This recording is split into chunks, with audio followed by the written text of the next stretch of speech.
Les métiers liés à la montagne font partie des métiers les plus risqués qui soient.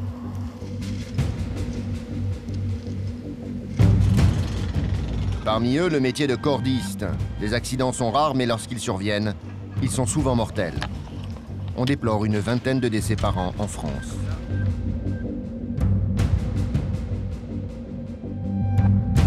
Le métier de guide de haute montagne fait face à un nombre plus important d'accidents. Pas toujours fatal, mais toujours dramatique. Sébastien Bonjean est cordiste depuis que le métier est reconnu. Il en connaît beaucoup d'aspects, mais doit sans cesse s'adapter à de nouvelles tâches. Vous avez une corde en rab, là?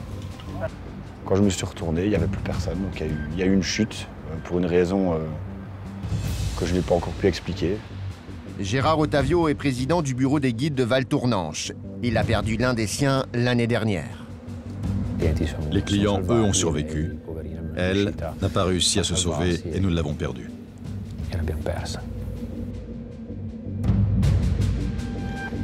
Sébastien et Gérard sont deux travailleurs de la montagne qui jouent tous les jours avec le vide. Un milieu à risque qui les oblige à bien s'assurer. C'est génial!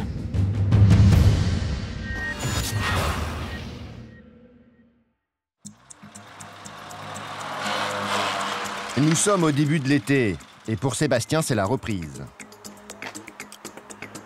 Comme beaucoup de cordistes, Sébastien est saisonnier. Il travaille dans une station de ski tout l'hiver. L'été, il fait des travaux sur corde pour une entreprise spécialisée dans le domaine. Aujourd'hui, pour sa première journée, il va renforcer l'équipe d'un très beau chantier. On l'a missionné pour apporter un outil qui va devenir indispensable à la progression des travaux. C'est un verin, il y a un trépied, il y a un manomètre. C'est mon outil, c'est l'outil en général du chef de chantier qui va vérifier les ancrages de son chantier, ouais, tout à fait. Une opération bénigne à terre, mais bien plus compliquée quand on doit l'exécuter à plusieurs mètres du sol. Pendu à une corde, l'opération est périlleuse. Sébastien est cordiste depuis une dizaine d'années. C'est un métier plutôt récent qui est reconnu par un code depuis 2008 seulement. Cordiste, c'est plutôt une manière de travailler en sécurité, de se déplacer sur corde et d'accéder à des sites d'accès difficiles, donc des falaises, des dessous de toit, des dessous de pont, enfin tous des métiers où on ne pourrait pas accéder avec des échelles, des nacelles.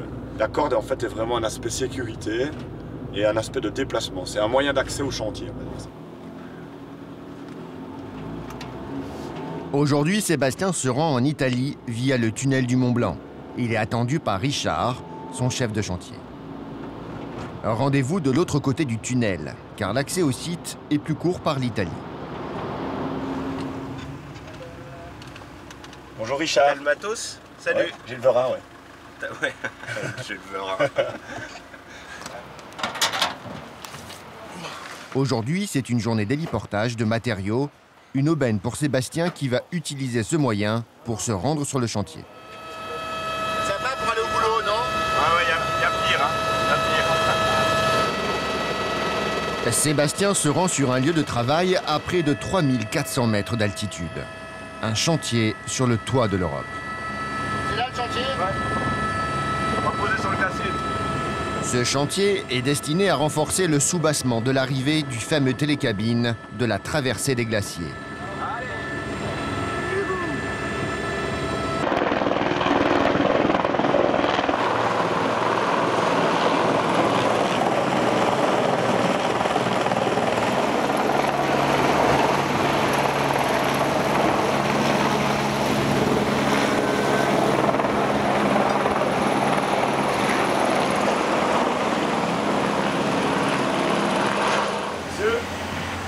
Voilà, allez toi. Nickel. Salut.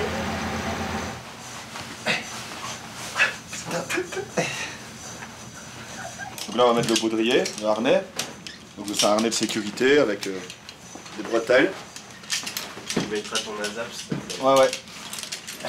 Sébastien va mettre maintenant 10 minutes à s'équiper. Il utilise un protocole de sécurité très strict. C'est notre compagnon de sécurité. Donc c'est un petit chariot qui va être placé sur une deuxième corde de sécurité, qui va nous suivre quand on monte, quand on descend. Et voilà. qui coulisse et en cas de chute, pour une raison X ou Y, ce chariot va automatiquement bloquer. Donc c'est une sécurité supplémentaire qui est obligatoire de toute façon. T'as des gants, t'as des lunettes. Oui. C'est un milieu où il faut faire attention à tout. Quand vous descendez sur corde, à tout ce qui se passe aux alentours, à l'environnement, quoi. C'est que on n'est pas à l'abri que ça casse, quoi. Et puis surtout, c'est notre vie, quoi. Donc du coup, on est obligé d'être prudent par rapport à ça. Et puis dès que c'est abîmé, faut changer, quoi. Voilà. On y va. Je vais aller voir les gars là, et puis après on va aller chercher le vérin. Là, Richard, c'est l'accès au chantier, c'est Voilà, ça? l'accès au chantier. Donc faire bien attention. Le travail sur corde commence ici pour Sébastien. À partir de maintenant, aucune faute de sécurité ne sera tolérée.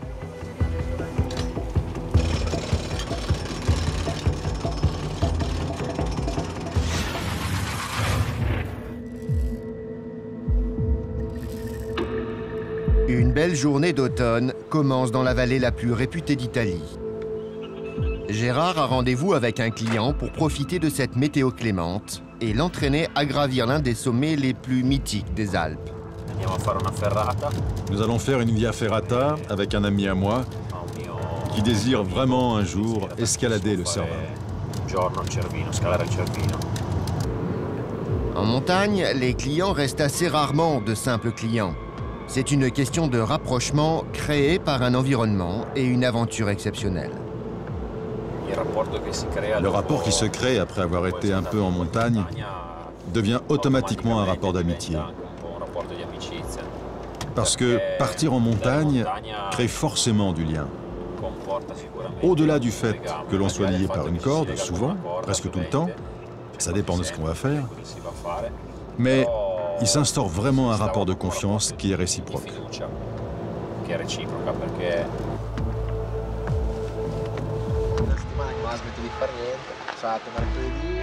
Avant l'ascension, Gérard montre à Marco l'itinéraire.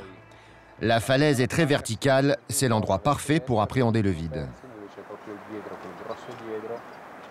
Avant de débuter une ascension aussi difficile que le Cervin, Gérard veut s'assurer que Marco sera à l'aise dans les manœuvres de corde et sera capable de bien réagir en cas de problème. Car dans une ascension sur corde, la vie du guide dépend aussi de son client.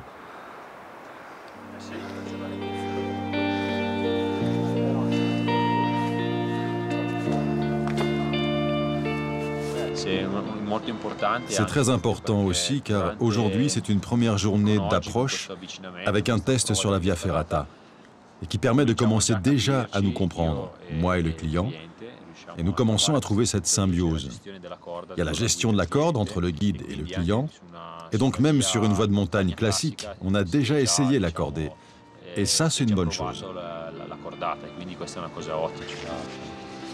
Ok, ci mettiamo il drago.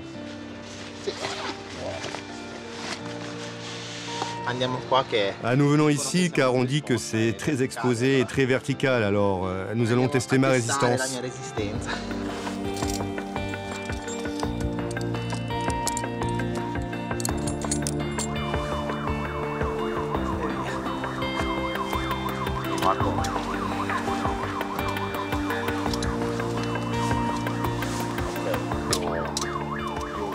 Moi j'utilise ceci pour la corde. Je mets la corde à l'intérieur et tu dois seulement l'enlever quand j'ai mis le prochain. Entre-temps, même si tu traverses, tu mets une longe. Comme ça, même si tu devais glisser, tu resterais quand même attaché. Donc avant de partir, j'attends toujours que tu passes la corde dans l'autre.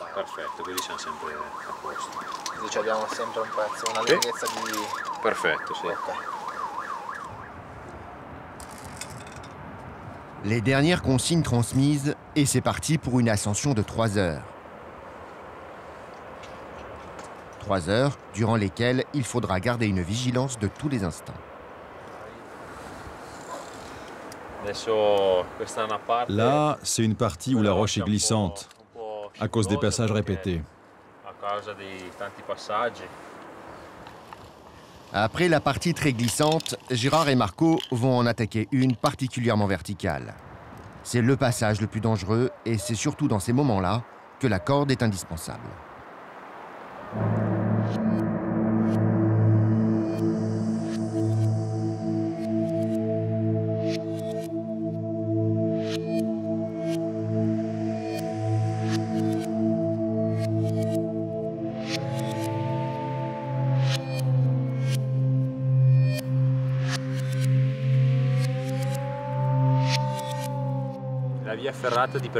La via ferrata en elle-même, faite de manière classique, a toujours un risque.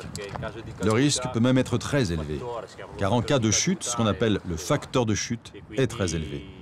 On s'arrête, certes, on ne chute pas jusqu'en bas, mais plus on est loin du point d'arrêt, plus on risque justement de se blesser à cause du choc brutal que l'on subit en chutant. Et ça, c'est le plus gros risque qui existe. Si Marco n'avait pas de corde, en cas de chute, il ne serait retenu que par sa longe. Le problème, c'est qu'elle ne le retiendrait qu'après plusieurs mètres de chute, ce qui pourrait le blesser très grièvement.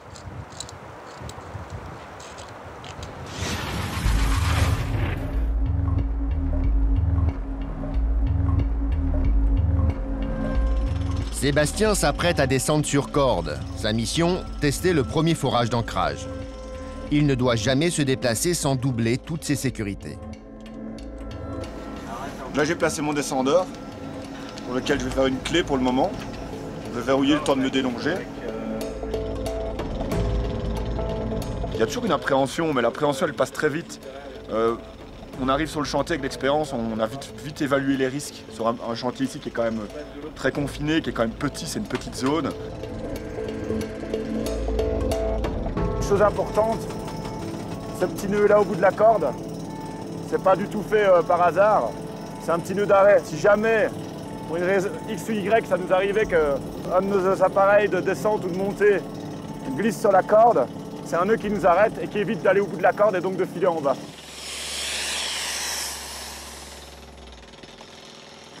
Là au bas mot, il doit avoir 50 mètres. On part en arrière, on va jusqu'en bas. C'est-à-dire que dans une pente à plus de 25 degrés, si on chute, si on ne se rattrape pas dans le premier mètre, c'est impossible de se rattraper derrière. L'objectif du chantier est de consolider le soubassement du bâtiment. Il accueille tous les touristes à l'arrivée des télécabines. Pour cela, il faut resolidariser les roches entre elles. La technique est de les ancrer ensemble grâce à des tiges d'acier qui pénètrent à 5 mètres de profondeur. Ces tiges doivent résister à 28 tonnes. L'opération est titanesque. Il faut mettre en place, grâce à des cordes, une foreuse en pleine paroi de plus de 1500 kg et la déplacer à la main.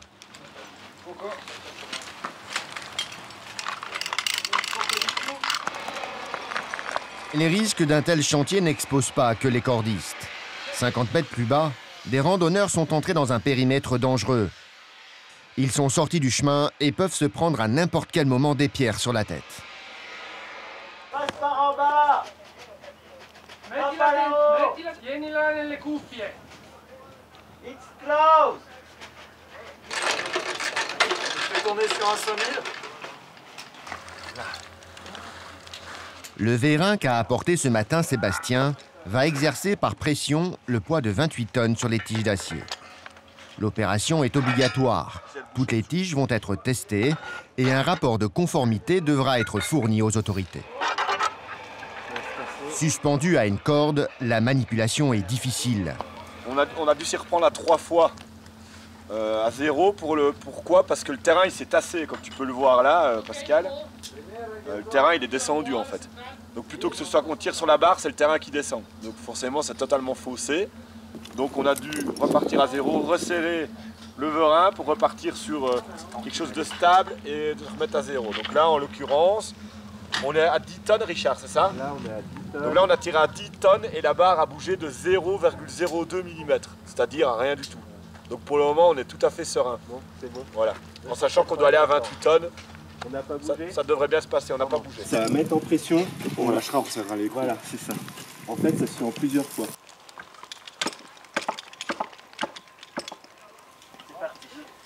Tu peux faire toi en restant longé là, en me laissant une corde 10 minutes?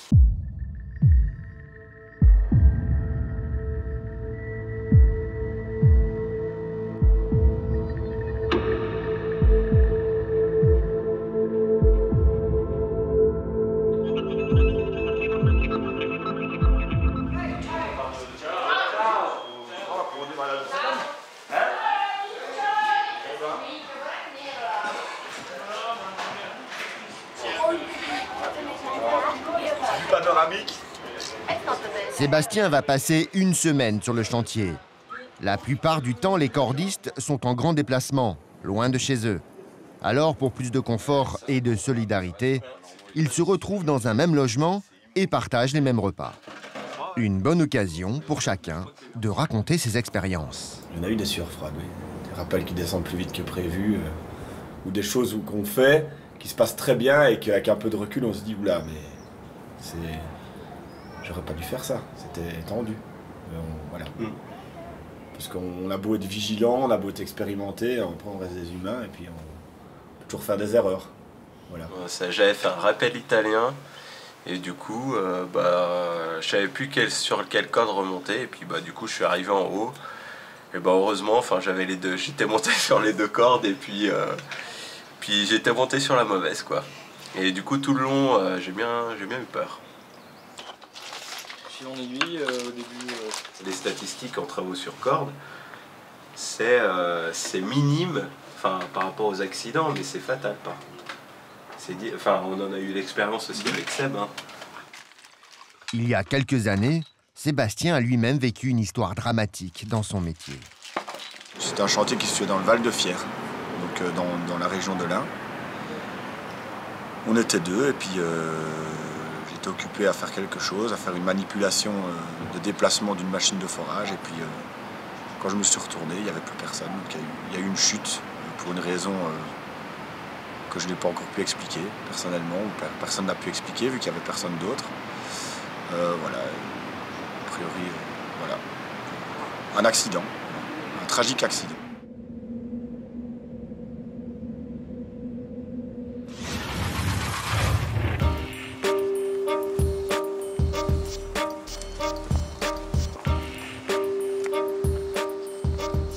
Gérard et Marco s'apprêtent à franchir le passage le plus difficile de la Via Ferrata.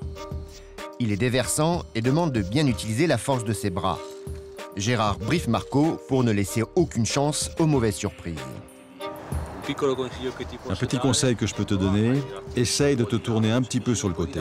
Si tu te tournes un peu sur le côté quand tu fais le mouvement, que tu utilises le bras en fermeture, tu te fatigues moins lorsque tu montes. Je monte en premier, quand je suis là-haut, je te dis tu peux venir, comme ça tu y vas et moi je t'assure toujours.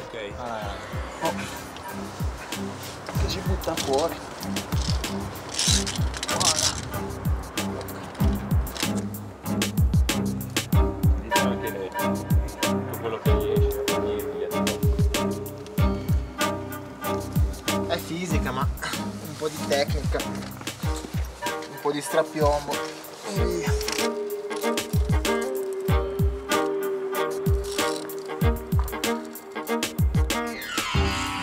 Après le passage le plus difficile, c'est le passage le plus impressionnant, celui du pont de Singe.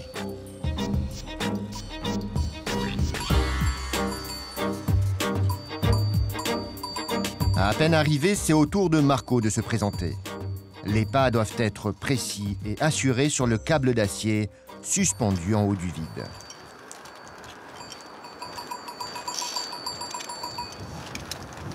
Je pensais que ça aurait été plus difficile, mais c'est très excitant. C'est différent car c'est un câble en métal. Les derniers pas sont proches et c'est sur une vue magnifique du Mont Cervin que Gérard passe sa corde dans le dernier anneau. Les deux hommes sont heureux, ils ont réussi leur voie avec succès. Mais la journée n'est pas finie pour les deux hommes. Gérard veut maintenant mettre Marco dans un environnement d'escalade plus difficile. On va pouvoir faire encore un peu d'escalade, mais sur une partie, on va dire, un peu plus technique. En réalité, pour faire le Cervin, ce qu'il faudrait maintenant, c'est faire quelques sorties plus en situation, plus en montagne, en haute montagne, là où il y a de l'altitude, et donc progresser petit à petit, un pas après l'autre, jusqu'à pouvoir faire l'ascension du Cervin.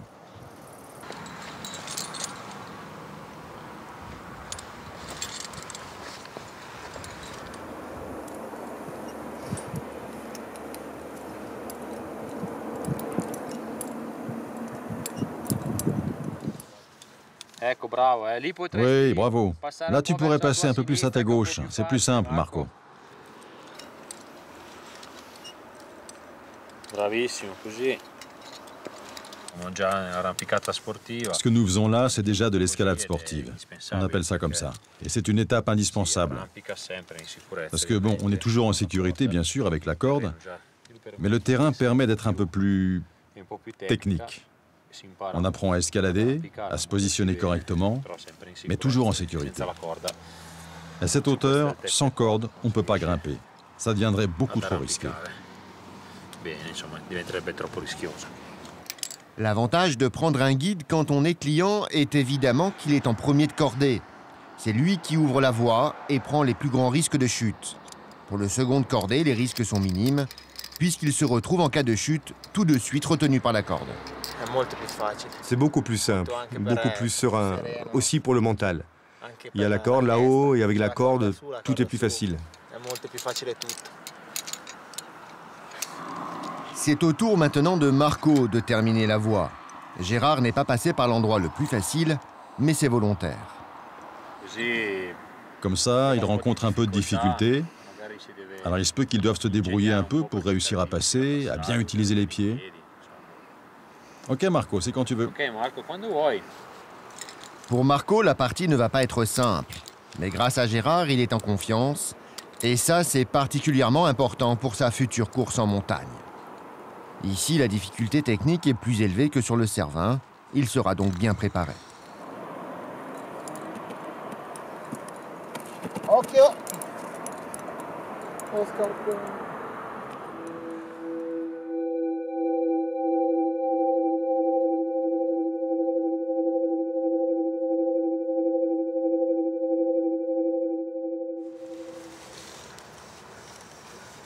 C'est maintenant le temps de la redescente.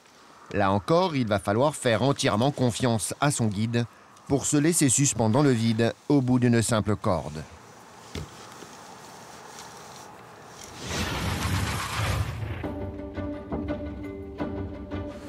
Sur le chantier d'Elbronner, les cordistes sont déjà à l'œuvre. Aujourd'hui, l'équipe doit projeter du béton pour consolider la structure en surface. Le béton est armé de pièces métalliques pour renforcer la matière. Ensuite, il est envoyé sous haute pression dans les tuyaux. Au bout, la lance est tenue à la main. L'opération est périlleuse car, bien évidemment, tout va se faire sur corde. Pour la première fois, Sébastien va participer à ce genre d'opération. C'est ça le métier de cordiste, savoir tout faire, mais pendu au bout d'une corde. Mais pas question pour Sébastien de tenir la lance. Cela demande une expérience préalable. Ça, c'est pour le moment l'affaire de Richard. Sébastien, lui, va simplement tenir le tuyau pour l'aider dans sa manœuvre. Ce qu'il ne faut surtout pas, c'est que le tuyau se pince, parce que sinon, à l'ouverture, Richard, mon pauvre, il décolle complet. Ce poste est difficile à tenir. Alors, pour l'aider, Max va se tenir en retrait et lui indiquer tous les gestes qu'il doit faire pour la sécurité de Richard, mais aussi pour la sienne. Si la lance sous pression est lâchée, c'est la catastrophe. Elle deviendra incontrôlable et ça sera l'accident assuré. Max en a déjà fait les frais. Ça m'est arrivé il n'y a pas longtemps, à l'aiguille du midi, une erreur humaine. J'ai ouvert la vanne sans le vouloir, j'ai pas réussi à tenir le tuyau et je l'ai pris en pleine figure et ça m'a cassé le nez. Rien de bien grave, hein, ça l'a cassé net. Le lendemain, j'étais au boulot, je suis allé vite à l'hôpital, je me suis soigné et voilà. Mais bon, même en ayant l'habitude, comme quoi, il faut rester vigilant.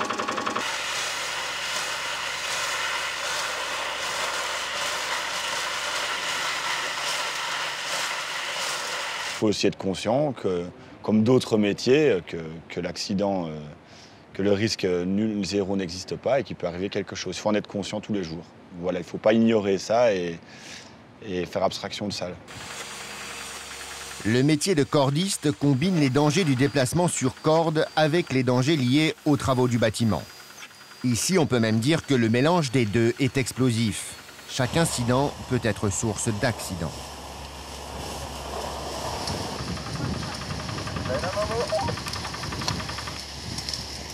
Oui Ben, je t'écoute. Non, on vient d'avoir le même compresseur qui s'arrête. Comment ça se passe? Ah putain, arrêtez le béton.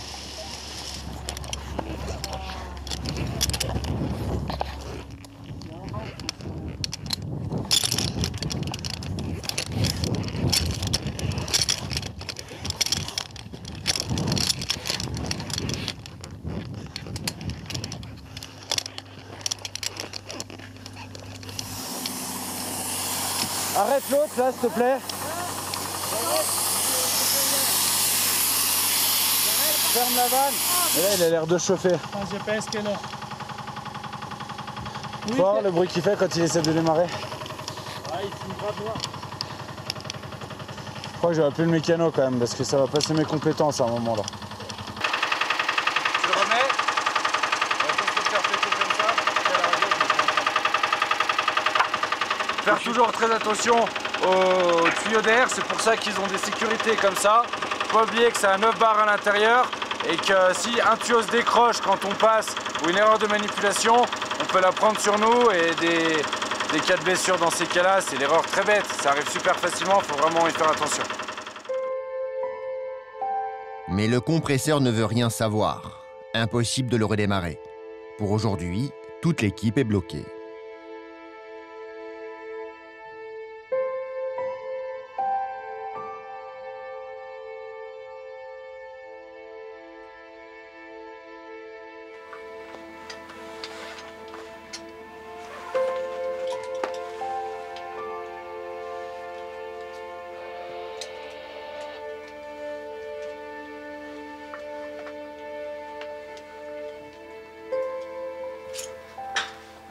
Il faut être ordonné parce que voilà, là il y a une multitude de cordes dans tous les sens, il y a des câbles, il y a des lignes d'air.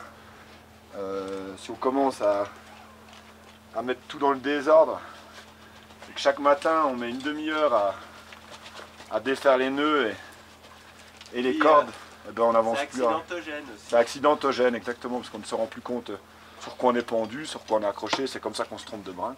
Tandis que la serre rangée, on sait que celle-là, elle est levée, elle est prête à l'emploi, quand on en a besoin, on la redélove, et puis voilà, c'est replié, on n'en parle plus. C'est un gain de temps et on préserve le matériel, surtout le matériel qui sert à notre sécurité, c'est encore plus important.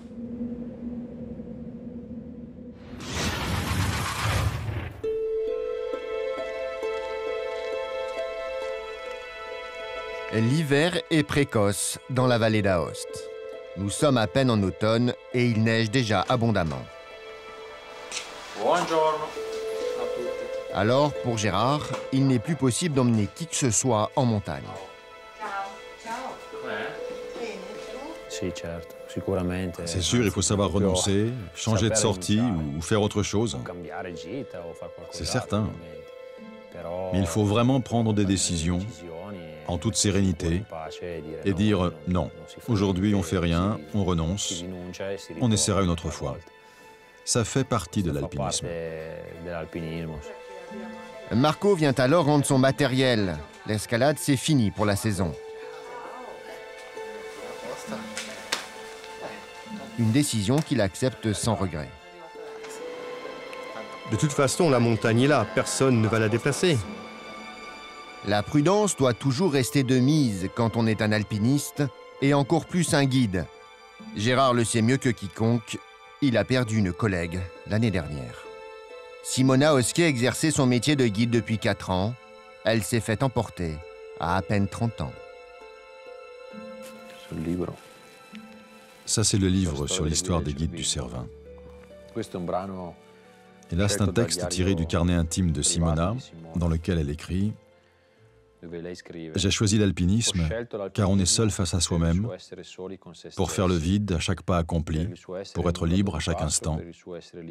Je sais que je risque beaucoup en suivant mes passions, en allant à la recherche de moi-même et de mes émotions, seulement pour comprendre qui je suis, pour découvrir mon âme et la sentir vibrer. »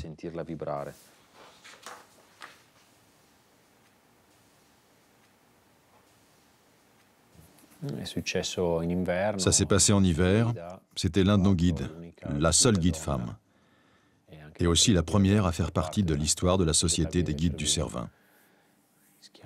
Elle s'appelait Simona Oské, une guide très compétente et alpiniste aussi. Malheureusement, elle est décédée sous une avalanche durant une sortie hors piste avec des clients. Les clients, eux, ont survécu, mais elle n'a pas réussi à se sauver et nous l'avons perdue. Le métier de guide est tragiquement lié avec la mort en montagne. Chacun en a bien conscience et doit composer avec les décès de ses collègues. C'est une réalité avec laquelle tu vis toujours. Donc c'est pas parce qu'il y a des accidents qu'on va s'arrêter pour autant de partir en montagne. On va de l'avant, même si ça reste en nous une cicatrice pour toujours. Moi j'y pense, je pense souvent à elle. Ça me revient à l'esprit, les projets qu'on avait ensemble. J'ai fait aussi des sorties en montagne avec elle. Rien d'extraordinaire, mais je me souviens qu'elle était quelqu'un qui avait une véritable passion pour la montagne. Sans cette passion, il serait impossible pour les guides de repartir en montagne. C'est toute l'histoire de l'alpinisme qui le montre.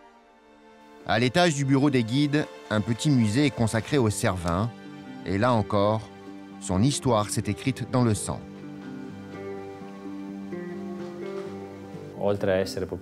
En plus d'être la première ascension du Cervin, et donc la réussite de l'escalade d'une montagne considérée jusque-là comme inaccessible, c'est aussi le premier drame de l'alpinisme. Parce que durant l'ascension, et puis durant la descente, 4 personnes de la cordée Whymper vont mourir. C'étaient les premiers alpinistes du Cervin. Aujourd'hui, chaque guide a bien conscience que la mort fait partie intégrante des risques encourus dans le métier, car souvent la chute en haute montagne est fatale.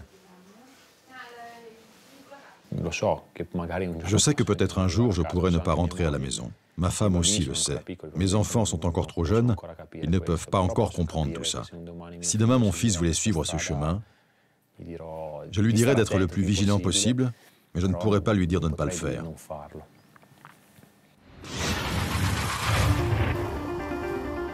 Les chantiers en travaux acrobatiques sont toujours des chantiers à risque. Alors même si les cordistes sont aguerris au protocole de sécurité, il est toujours important de la garantir au maximum. Julien Beau est le patron de la société AcroBTP. Cordiste de formation, il connaît parfaitement les risques du métier et s'assure lui-même de sa bonne mise en œuvre.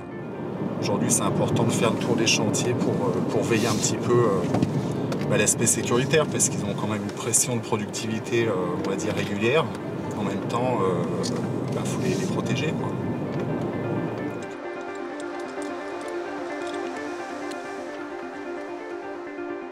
Nous sommes dans les Alpes-Maritimes, dans les gorges de la Mescla. Le chantier de Julien est particulièrement isolé, en pleine paroi. Son rôle est de retenir les pierres d'un éboulis. Elles peuvent en effet à tout moment chuter de 150 mètres sur une zone d'exploitation hydraulique en contrebas. Mais le lieu est particulièrement meuble et les accidents fréquents.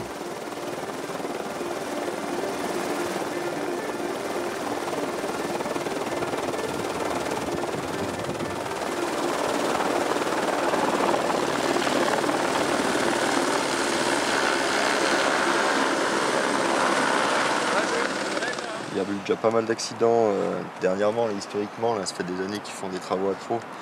Donc on a clairement eu dès le début, le mot d'ordre, c'était pas de blessés. Donc c'est comme d'hab, hein, ça c'est, on fait toujours attention à notre personnel, mais sur le chantier qui est pas mal accidentogène, particulièrement. Et on va descendre, mettez-vous à l'abri. La chute des pierres est le risque majeur ici pour les cordistes, avec la glissade et la chute de personnes. Je sais pas s'il a bien mis la bavette encore, Yaya, on va pas aller lui remplir dessous la bavette.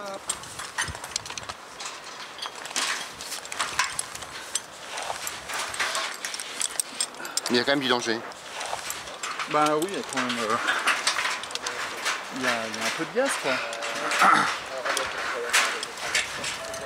On a une bonne marge de 150 mètres. Mais il y a également une petite barrière provisoire à l'aval, donc bon, on reste dans un milieu austère de cordistes. Les ouvriers ici utilisent leur technique de progression sur corde pour accéder au chantier. Sur place, ils peuvent tenir debout, mais le danger peut arriver à n'importe quel moment et de n'importe où. C'est le Pierrier, quoi. Se balader là-dedans, là, c'est vraiment rivière de cailloux, quoi. Du coup, ouais, voilà, quoi. Les petites terrasses qu'on a fait, ça nous aide bien, mais au départ, ouais, c'est un peu ça. Puis après, il y a la zone en bas, là, avec 100-150 mètres plein vide. C'est correct que tu as sur ton casque, là? Mon prénom et mon groupe sanguin. Dans un souci de réactivité, si jamais il arrive un accident ou quelque chose, les informations sont sur le casque directement.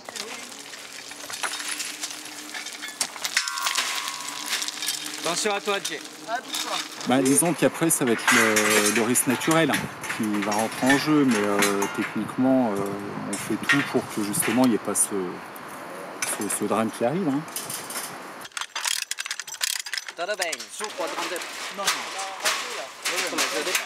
Visiblement, Julien est rassuré. La sécurité sur son chantier est respectée. Son inspection est satisfaisante. Bon, le but du jeu, c'est quand même d'avoir nos gars en sécurité et puis de viser le risque zéro. Quoi. Attention. Ouais.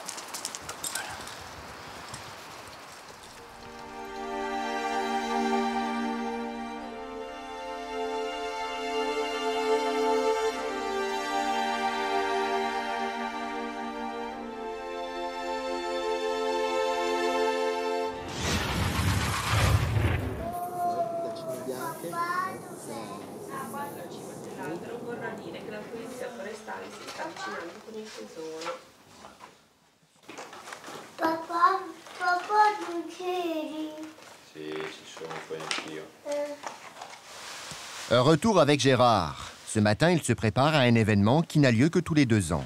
Alors, pour l'occasion, il va se mettre sur son 31. Aujourd'hui, nous avons un rassemblement avec les membres du club des Amis du Cervin. Font partie de ce club toutes les personnes qui ont escaladé le Cervin avec un guide de notre association. Direction Val-Tournanche, à la salle des fêtes du village. Le héros du jour, le mont Cervin. Au programme, projection de films et hommage aux pionniers italiens de l'Ascension. Bonjour et bienvenue à vous tous. Premier hommage à Jean-Antoine Carrel. Il est le premier guide à avoir réalisé l'ascension du Cervin du côté italien. Il est le mythe fondateur du bureau des guides, mais sa vie se termine tragiquement sur les pentes mêmes du Cervin. Il y est décédé d'épuisement en 1890, en redescendant du sommet après plusieurs enchaînements. Aujourd'hui, il est question de remplacer sa croix à l'endroit même de son décès, pour ne jamais oublier.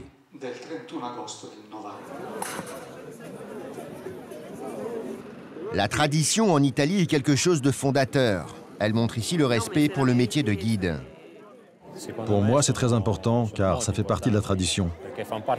Guido Monzino a créé ce club avec justement l'idée de se retrouver.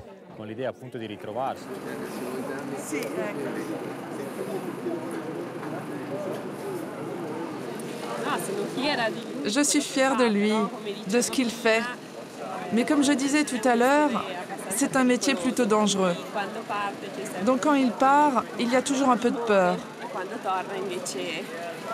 Lorsqu'il revient, par contre, il y a la magie du retour et la joie d'être ensemble. Et pour bien clôturer la fête, les Amis du Cervin vont se retrouver à table pour le reste de l'après-midi. Quand les Italiens festoient, c'est en grande pompe.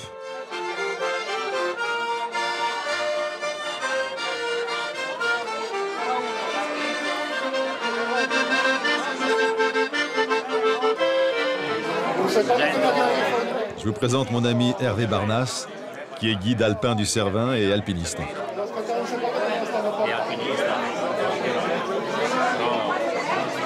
On est amis. Amis, oui.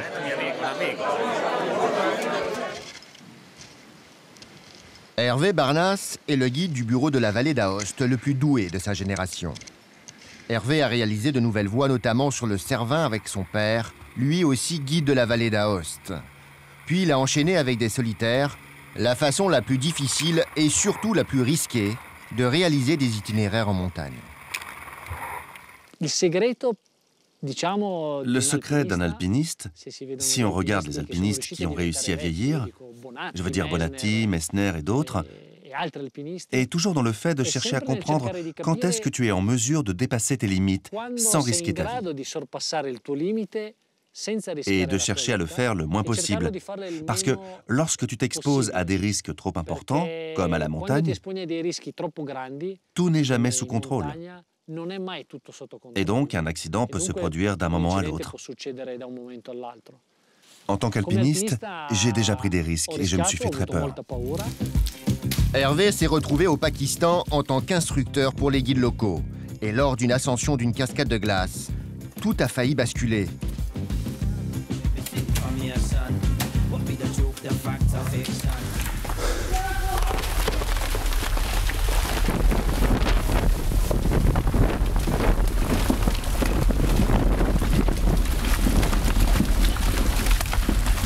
Par miracle, l'avalanche est déroulée en plein milieu de la cascade de glace, alors qu'Hervé avait décidé d'ouvrir un itinéraire complètement sur la gauche. Une décision qui lui a sauvé la vie. Hervé! Ça va? Il va bien. Je pense qu'on a eu de la chance. À 1 heure près, on était tous morts. Tous. Ouais, tous. Pour moi, ça s'est bien passé. Mais je connais beaucoup de gens, dont des amis, qui malheureusement sont décédés à la montagne.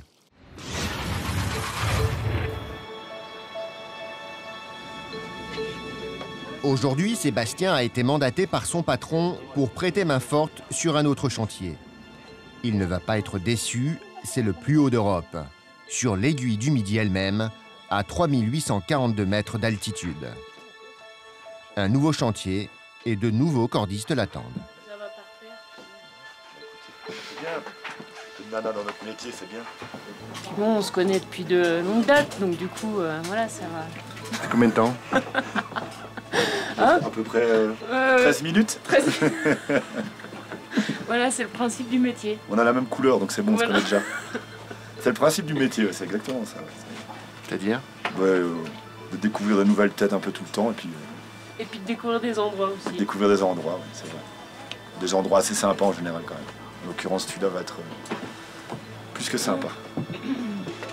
Pour accéder au sommet, Anne et Sébastien empruntent un ascenseur de chantier. Un privilège pour eux, car aucun touriste ne peut accéder à cet endroit magique, qui est le sommet de l'aiguille du Midi. Le site est encore interdit au public. J'ai jamais vu ça.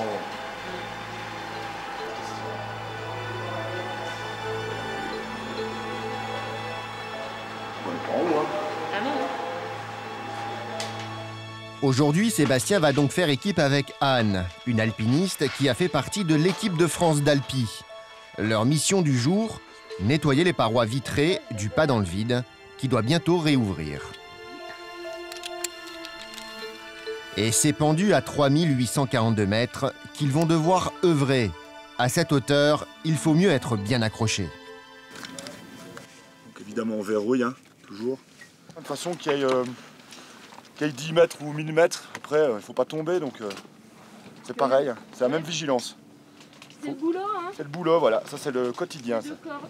C'est 2 cordes, et voilà, je veux dire, il n'y a pas le fait qu'on soit haut, c'est pas parce qu'on est plus haut qu'on s'assure plus.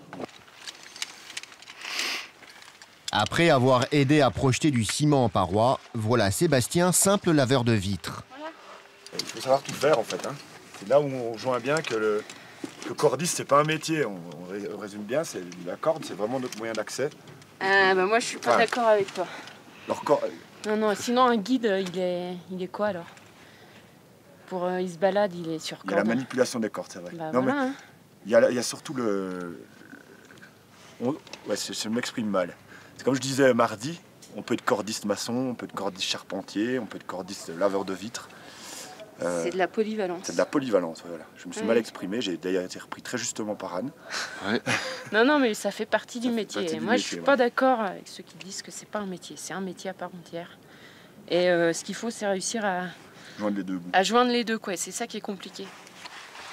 Le métier de cordiste est en effet un métier à part entière. Depuis quelques années, il est reconnu en tant que tel. Pour le pratiquer, il faut donc détenir un certificat de qualification professionnelle de cordiste. Oui, ça c'est très important. Il faut tout attacher, en sachant que sous nous, il y a une passerelle où en ce moment, passe à peu près 4000 personnes par jour. Donc c'est sûr qu'il ne faut rien laisser tomber. Là, on travaille sans filet.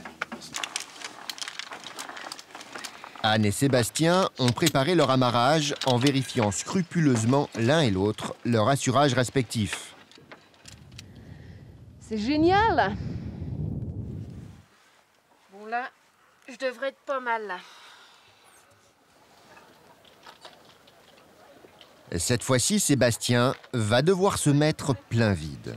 Ça va, il y a, on va pas dire une appréhension, il y a de l'ambiance, quoi. Comme on disait tout à l'heure, il y a de l'ambiance, il y a de la hauteur, mais bon, voilà, après, c'est aussi de l'expérience où on doit apprendre à voilà, être... c'est notre milieu, quoi. C'est dans le milieu dans lequel on évolue, donc on doit s'y habituer et l'appréhender correctement. C'est le moment maintenant pour nos deux cordistes de passer à la phase de nettoyage. Et comme n'importe quels employés qui font connaissance, ils parlent de leur vie en oubliant complètement le vide qui est sous eux. T'es originaire d'où toi à la base? Lorraine. Et toi? Moi je suis belge. Ah! Ah! Bien. Oh ben... Désolé. Bah oui, hein. Et belge de où? De Liège. Ah oui, parce que t'as pas l'accent... Ça fait 12 ans que je vis ici. D'accord. Hein? L'accent il est un petit peu parti. Ouais.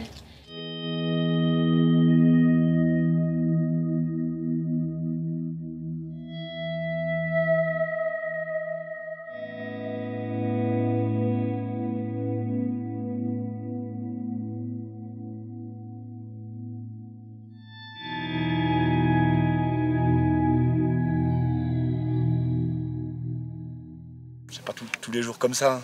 Faut pas croire.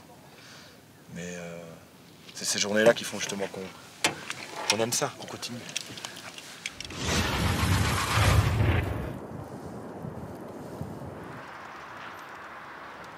Hervé vient de se faire opérer des cervicales suite à ses nombreux accidents en montagne. Après 6 mois de convalescence, il est temps pour lui d'attaquer sa rééducation.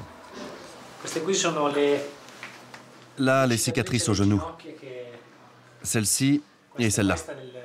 J'ai subi 6 interventions lorsque j'ai eu cet accident. Pour sa remise en condition, un programme bien précis lui a été prescrit par les médecins qui l'ont opéré. Pas question d'y aller trop brutalement, les risques de se faire mal sont bien trop grands. Ce n'est pas vraiment un entraînement. C'est moins intense, mais c'est utile. Difficile pour un sportif de haut niveau de repartir à zéro dans la mise en forme. Mais Hervé a une volonté de faire et il prendra tout le temps qu'il faut pour remettre son corps à niveau. La récupération est une étape fondamentale pour pouvoir ensuite faire des entraînements plus durs et donc faire de belles escalades en montagne. Mais là, il faut encore un peu de temps. Après sa séance de musculation, Hervé se dirige maintenant vers son milieu favori, la montagne. Pour récupérer, il faut beaucoup de patience. On ne peut pas se dire que du jour au lendemain, on fait ce qu'on veut, juste parce que le médecin l'a dit.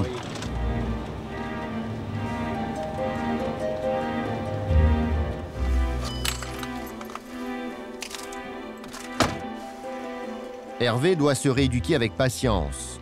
Il a atteint les plus hauts niveaux de l'alpinisme, mais cela lui a coûté beaucoup. Aujourd'hui, il est diminué physiquement, mais garde toute sa volonté de revenir au sommet de sa forme.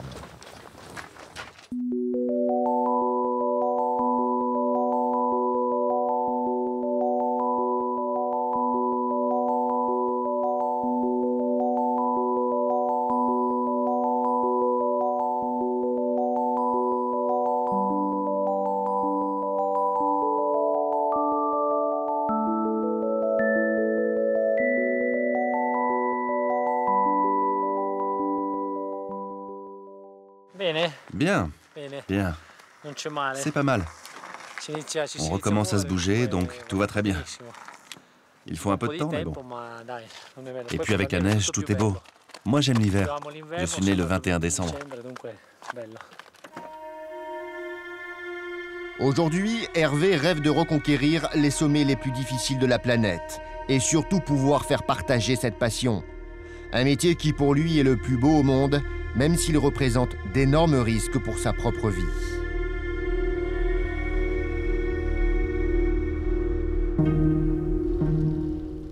Si un jour j'avais des enfants, je me retrouverais dans la même situation que mon père si mon fils me disait « je veux être alpiniste ». Je pense que je me comporterai de la même façon. Je ne pourrais pas lui refuser, mais il n'y aurait aucun encouragement de ma part. Ce serait à lui de décider, et j'espère qu'il prendrait la bonne décision. Gérard et Sébastien sont deux passionnés de la montagne. Ils font tous les deux un travail où la vie ne dépend que d'une corde. Ils savent qu'ils n'ont pas le droit à l'erreur. Mais pour rien au monde, ils ne changeraient quoi que ce soit. Ils tracent leur chemin, mettent en place toute la sécurité qu'ils peuvent et surtout font confiance au destin.